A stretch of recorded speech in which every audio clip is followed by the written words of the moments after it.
টঙ্গীর তুরাগ তীরে চলমান বিশ্ব ইজতেমাকে মিডিয়ায় 2 পর্ব বলা হলেও এটি আদৌ 2 পর্ব নয়, বরং দুটি ভিন্ন পক্ষের ভিন্ন ইজতেমা।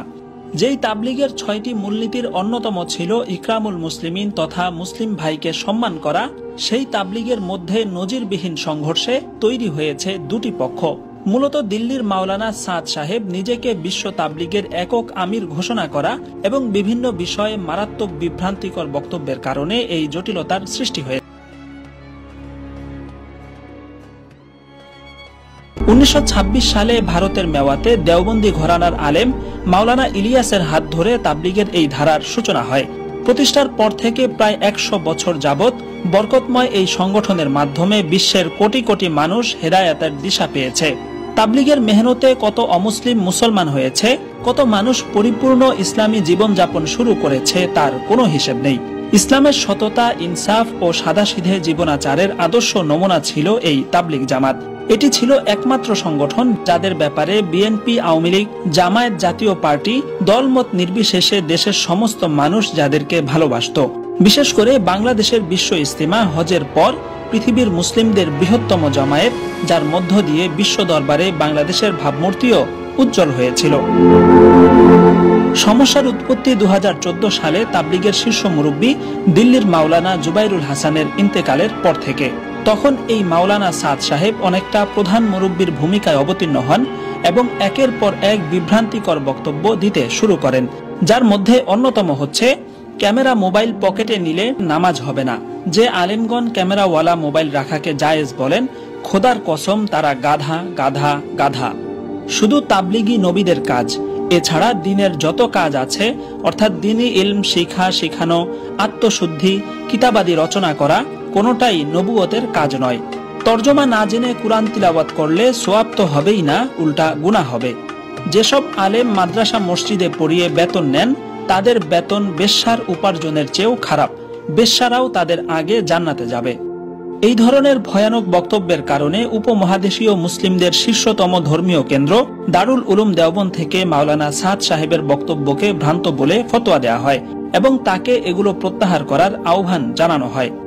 সমস্যার আরেকটি কারণ হচ্ছে তাবলিগ মূলত পরামর্শ বা মশওয়ারা ভিত্তিক একটি জামাত হলেও মাওলানা সাদ সাহেব নিজেই নিজেকে আমির ঘোষণা করে বসেন। একদিকে বিভ্রান্তিকর বক্তব্য, অপরদিকে নিজেকে আমির ঘোষণা করার দ্বারা বরকতময় এই জামাতের মধ্যে নজিরবিহীন অস্থিরতা সৃষ্টি হয়। সে সময় হঠকারিতা ছেড়ে মূল ধারায় ফিরে আসার জন্য ভারত, পাকিস্তান এবং বাংলাদেশের শীর্ষ ওলামায়ে কেরাম মাওলানা সাদ সাহেবকে একাধিকবার মৌখিক এবং লিখিতভাবে আহ্বান জানালেও তিনি তাতে কর্ণপাত না করায় পরিস্থিতি চূড়ান্ত আকার ধারণ করে। শেষ পর্যন্ত 2016 সালের রমজান মাসে তাবলিগের বৈশ্বিক কেন্দ্র দিল্লির নিজামুদ্দিন মসজিদে মাওলানা সাদ সাহেবের সমর্থকেরা তাবলিগের মূলধারা সদস্যদের উপর হামলা চালায়, যার ফলশ্রুতিতে বাংলাদেশেও দুটি পক্ষ তৈরি হয়ে যায় এবং কাকরাইল মসজিদে সংঘর্ষের ঘটনা ঘটে। সেই ঘটনার পর 2017 সালের টঙ্গী ইজতেমায় মাওলানা সাদ সাহেব ঢাকায় আসলেও তীব্র প্রতিবাদের মুখে তিনি বিশ্ব ইজতেমায় অংশ নিতে পারেননি। বাংলাদেশের পরিস্থিতির চূড়ান্ত অবনতি ঘটে 2018 সালের 1 ডিসেম্বর, যখন টঙ্গীর ইজতেমার মাঠে তাবলিগের মূল ধারার কার্যক্রম চলাকালীন মাওলানা সাদ সাহেবের সমর্থকেরা জোর করে মাঠে ঢুকতে যান। 5 দিনের জোরের কথা বলে তারা টঙ্গী মাঠের আশপাশের রাস্তায় জড়ো হন। এক পর্যায়ে বাটা গেট ভেঙে ভিতরে অবস্থানরত তাবলিগের মূলধারার সাথী এবং মাদ্রাসা ছাত্রদের উপর তারা লাঠি সোটা নিয়ে চড়াও হন। এতে উভয় পক্ষে সংঘর্ষ বেঁধে যায়। সেদিন ইসমাইল মন্ডল নামে একজন নিহত হওয়ার পাশাপাশি কমপক্ষে 1.5 শতাধিক মানুষ আহত হয়েছিলেন। এরপর থেকে বাংলাদেশ এবং ভারতে উভয় পক্ষের ইজতিমা থেকে শুরু করে পুরো তাবলিগি কার্যক্রম সম্পূর্ণ পৃথকভাবেই চলছে। যদিও মাওলানা সাদ সাহেব ব্যতিরেকে অন্যান্য শীর্ষ মুরব্বীদের তত্ত্বাবধানে মূলধারার তাবলিগি কার্যক্রম যথাযথভাবেই পরিচালিত হচ্ছে এবং এই অংশের বিশ্ব ইজতিমা এবং জোর সহ নিয়মতান্ত্রিক যেসব জামাত বের হয় সব জায়গা সব সময় লোকে লোকারণ্য হয়ে থাকে। চলতি 2023 বিশ্ব ইজতিমাতেও দুদিন আগে থেকেই পুরো ময়দান কানায় কানায় পরিপূর্ণ হয়ে আশপাশের রাস্তাঘাট পর্যন্ত মুসল্লিদের পদভারে মুখরিত হয়ে উঠেছে।